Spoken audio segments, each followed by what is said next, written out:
time, maybe just opening remarks, you can just touch on your preparation so far and just your thoughts on the opposition. Yeah, I think preparations so far have been pretty good because we have a number of players obviously now coming back from either suspension or from injuries, so it's making the pool of players that I have available a lot bigger. And obviously after coming off 3 wins in a row, the mood, the confidence is very high at training. The intensity of the training sessions have improved, the energy has improved. We gave them a day off today because we obviously played on Sunday, but then we worked quite hard on Tuesday and Wednesday, so we gave them the day off today, and then we'll start planning and prepping the game against Tuks. Not going to be easy. I think they actually got a very talented young squad. A couple of times in friendlies, and those friendlies have not really been friendlies. They've been tough and hard, you know. So that's what we expect. But obviously our purpose and our objective is to make sure we get ourselves into the next round. We set ourselves the target of trying to reach the Nedbank final. So for us, it's vitally important how we apply ourselves against them on Sunday. Thank you, Coach. We'll now take... Finish third and we win the Nedbank Cup, someone else is going to benefit from it.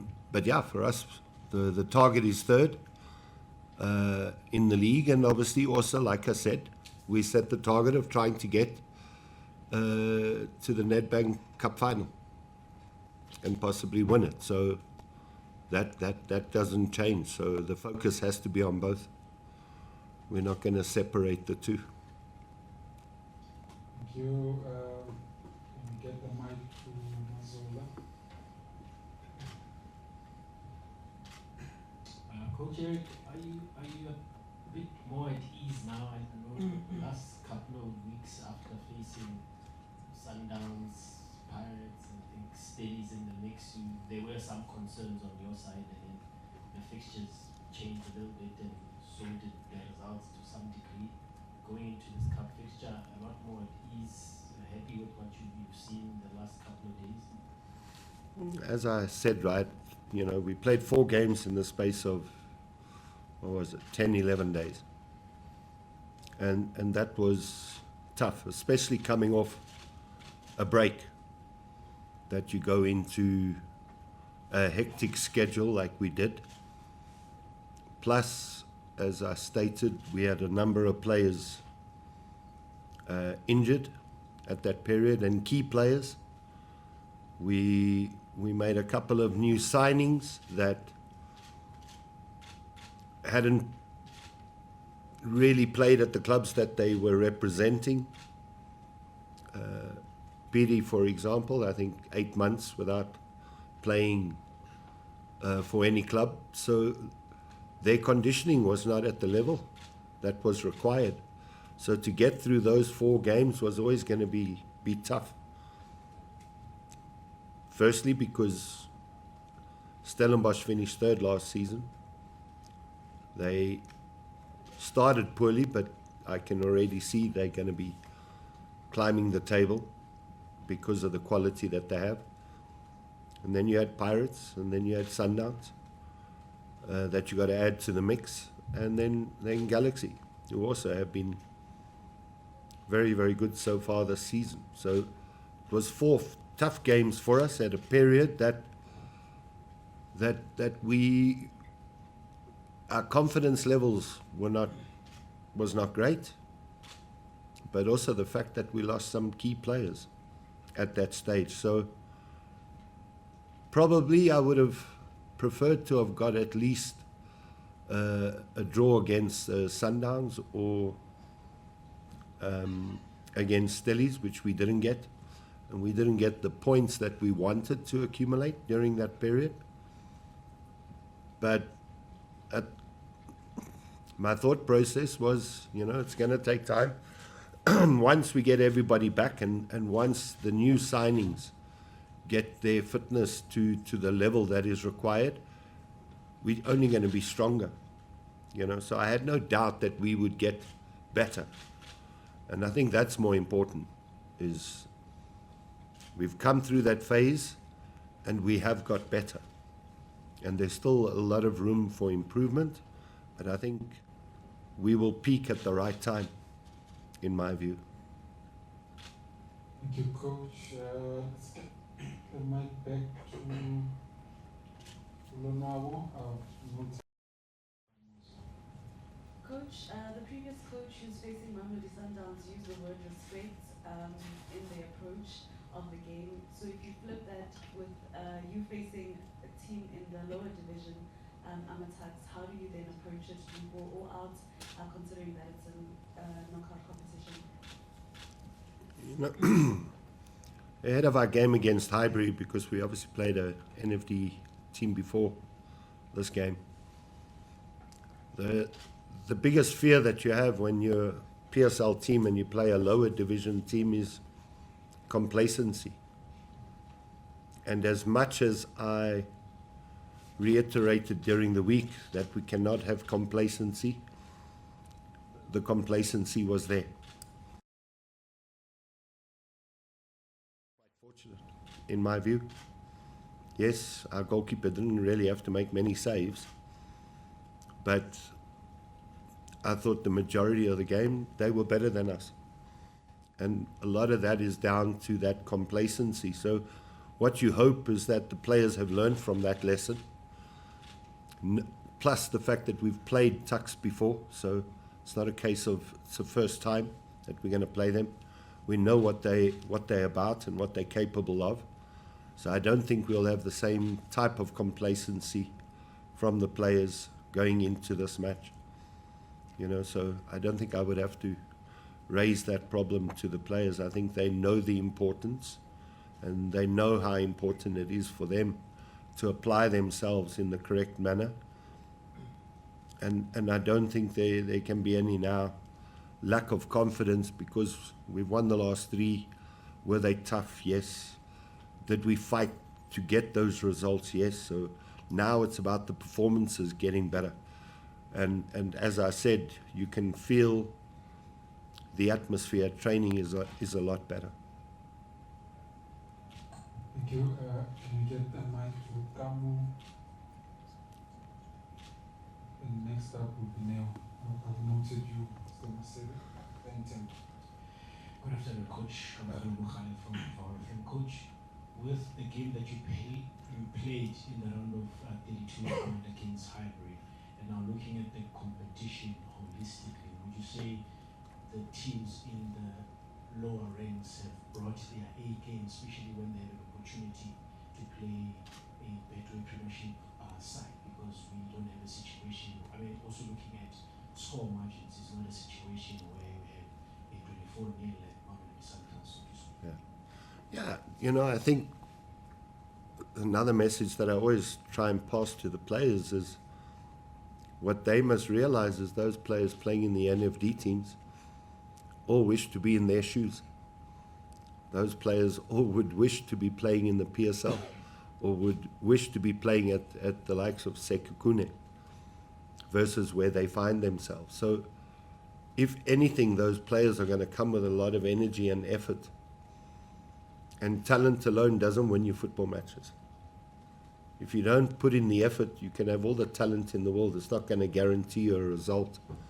And I think that's the case right now when I compare, when I look at the teams that have come through and the teams that have already been knocked out.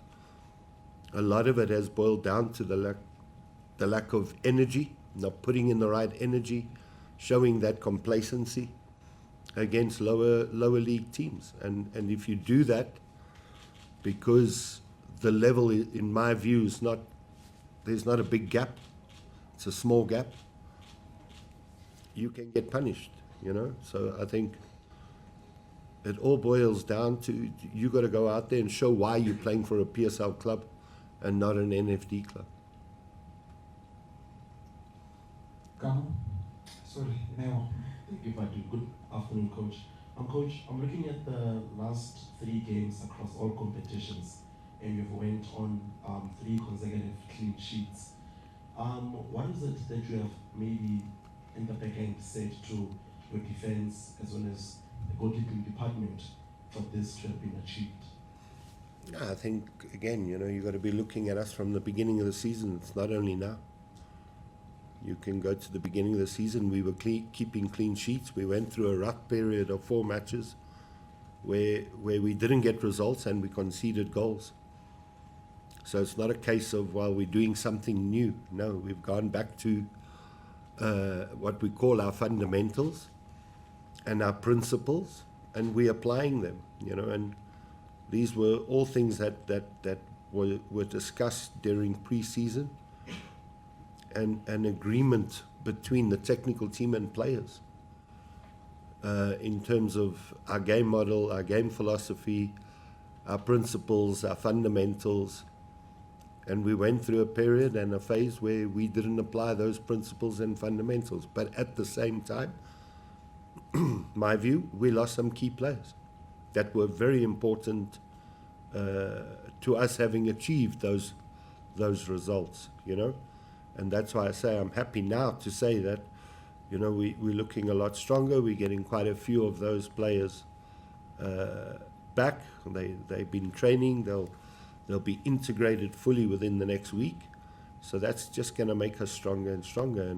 And to compete for the top 3 in the league, you've got to keep clean sheets. Yes, everybody will talk about goals scored, but across the world, team that wins the league is the team that concedes the least amount of goals. It's that simple. So we need to continue doing that. Mr. Masebe, then Temba.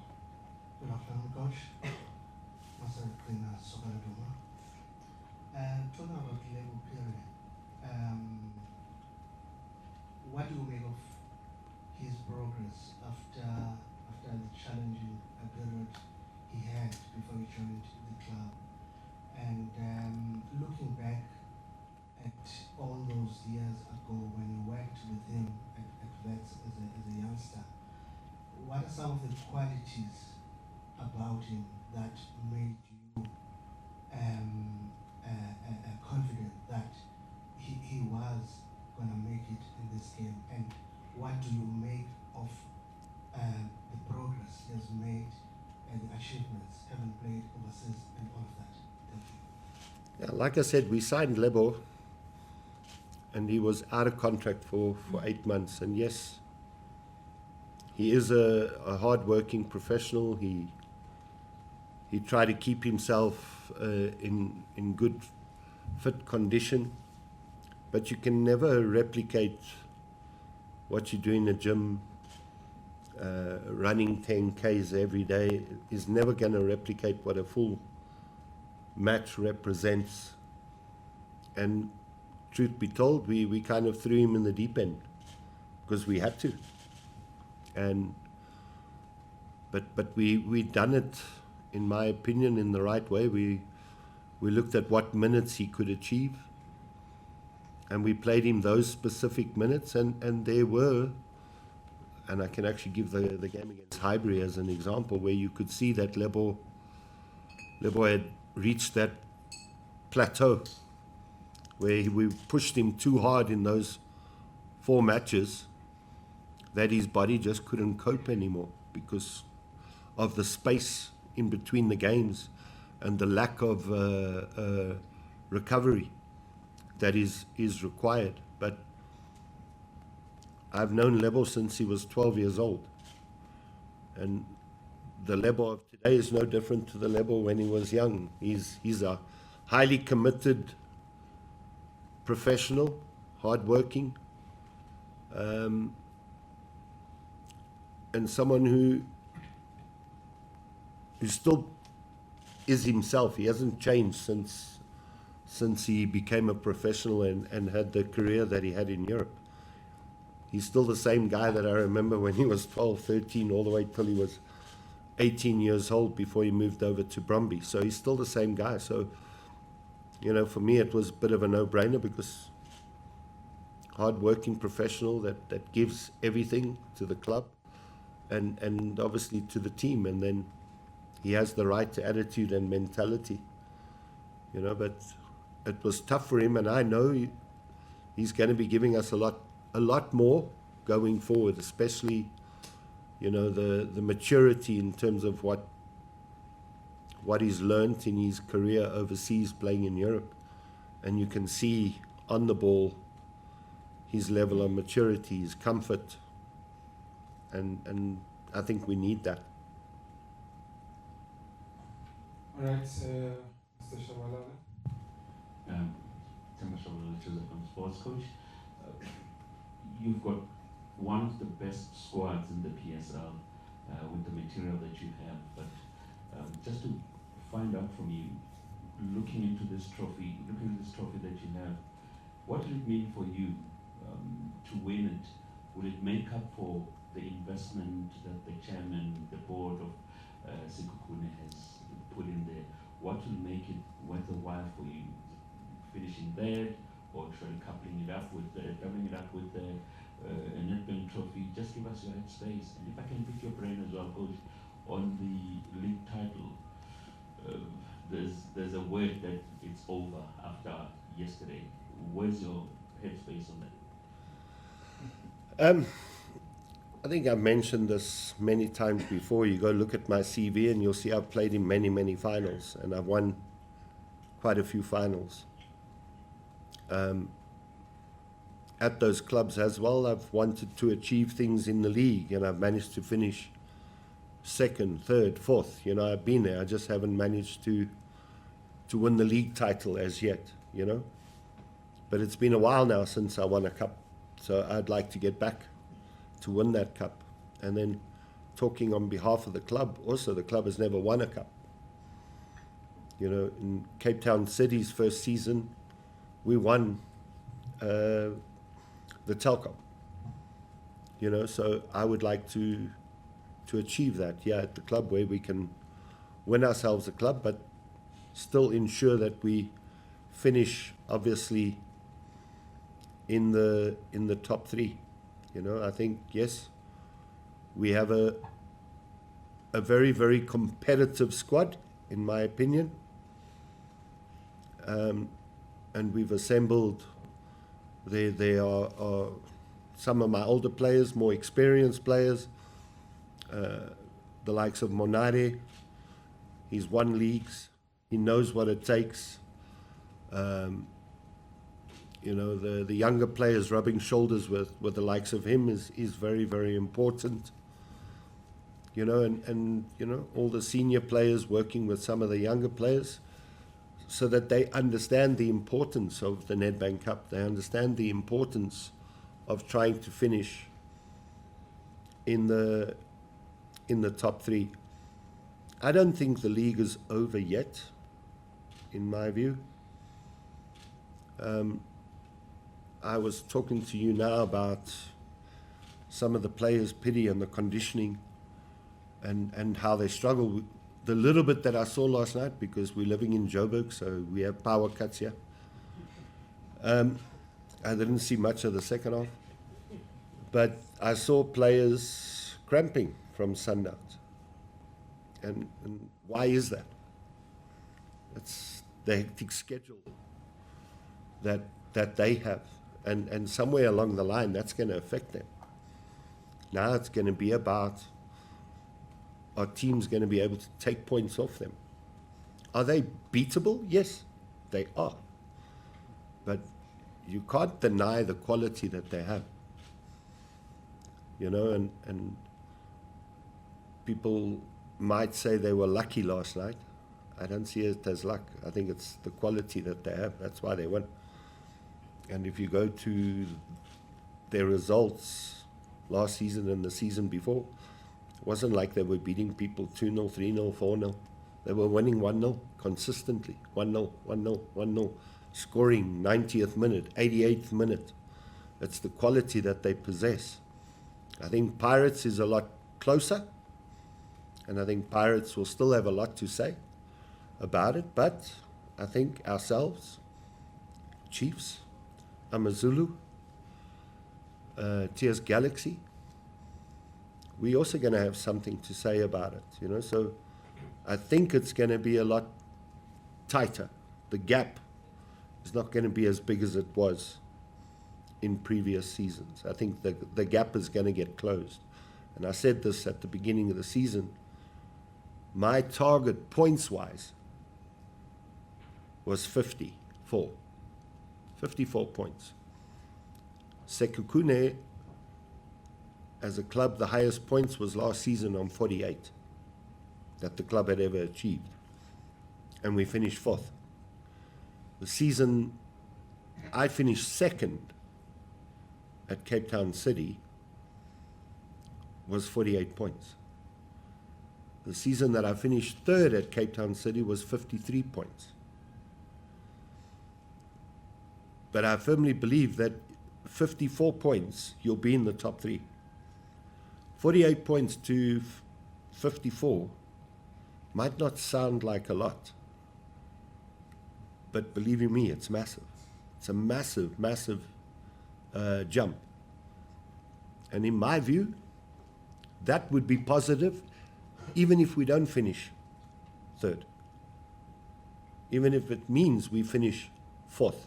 To have achieved that points tally means we're moving in the right direction. We're looking to close that gap between ourselves and Sundowns, you know. So for me, I look at the league that way. Every game I go into, I want to win. Maybe that's my biggest downfall, is that I think I can beat everyone. But that's the way I am. It's about trying to collect the 3 points. It's about every 5 game segment, can we ensure we collect 9 points from those 5 games? And then it becomes difficult sometimes, like the period where we went through poor results. It means we have to play catch-up. First 8 games, way above the 9-point total. But we had to play catch-up. Now you go 1 point, 2 points behind that target. Next game becomes important. And the next game for us, for example, I need at least 4 points from my next 2 league games. That first league game is against Sundowns. So I have to go into that game thinking I need the 3 points against Sundowns. It's as simple as that, you know? Yeah. All right, last one for Mahlatsi. I know, Tembo, do you feel, is there part of your question that was not answered? No, I wanted a follow-up. A follow-up. Now, let me be fair to Mahlatsi. If we've got time, we will just hear my brother, the same friend. If we've got time, I'm looking at the time, we only got about 4 minutes. Yes, I'll help you with the follow-up. Okay. Because I want to follow up on the league title story. Do you maybe foresee a situation where you know, this one can really go all the way, or do you sense maybe there may be one team that will be strong to pull away in the coming weeks? Like I said, you know, for Sundowns, I think it's going to get harder and harder now because they obviously qualified further into CAF. I saw Galaxy are taking them to the other end of the world. And that just makes their life a lot more difficult. You know, so, but again, I can't take away the quality that they have. Have they done this before? Have they done it before? Yes, they have. You know, but like I said, what's important here is other clubs have raised the bar. Pirates have raised the bar. We are currently raising the bar. Kaizer Chiefs are performing a lot better than what they did in previous seasons. AmaZulu are having an outstanding season, in my view, with a very, very young squad. Galaxy has got a hell of a lot better. So I think, as I said before, there are going to be teams that are going to take points away from them. So I don't see that gap getting massive. We can go back maybe 2 weeks ago, 3 weeks ago. The gap between ourselves, where we sit currently, to 9th was smaller. But that gap has actually got a lot bigger now. From 3rd to 9th, the gap has grown. But 4 is there, 5 is there, quite close. I don't know if you understand what I'm trying to get at. I think before, Sundowns was already 9 points ahead of everyone else. Then you had Pirates, maybe 4 or 5 points from everyone else. And then you had from 5th place to around about 13th, there was only like 5 points in it. You know, that has changed. There's a bigger gap now between those lower level teams that are laying 13th all the way to, I would say, 5. There's a massive gap. You know, so that in itself shows that there has been an improvement. Thank you, Coach. We're going to have to end it there in the interest of time.